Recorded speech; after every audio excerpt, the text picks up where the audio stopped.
আমরা প্রায় মহাকাশকে শূন্যস্থান মনে করি, কিন্তু সূর্যের প্রভাব মহাবিশ্বের সব জায়গা জুড়ে বিস্তৃত।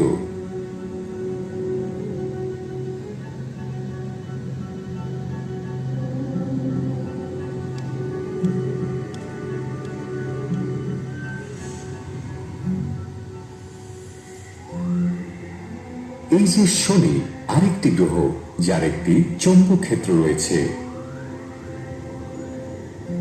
শনি গ্রহেরও একটি নিজস্ব অরোরা রয়েছে।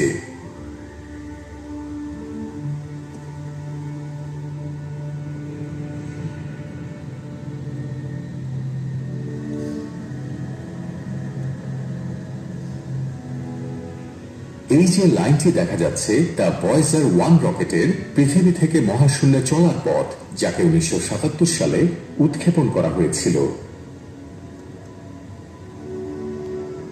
সৌরঝড়ের শেষ সীমানা কোথায় তা 2004 সালে আবিষ্কৃত হয়।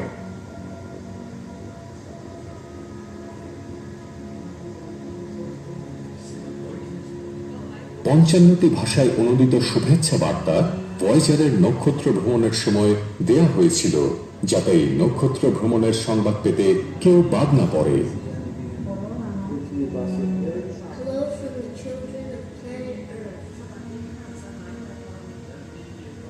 ভয়েজার এখনো এই অঞ্চলের মধ্য দিয়ে ভ্রমণ করছে, যেখানে সৌরঝড়ের সাথে প্রবলভাবে চারপাশের মহাজাগতিক গ্যাস এবং মিল্কি ওয়ের নিজস্ব চৌম্বক ক্ষেত্রের সংঘর্ষ হচ্ছে। সূর্যের শক্তি সৌরজগতের বাইরেও বিস্তৃত, কিন্তু সূর্য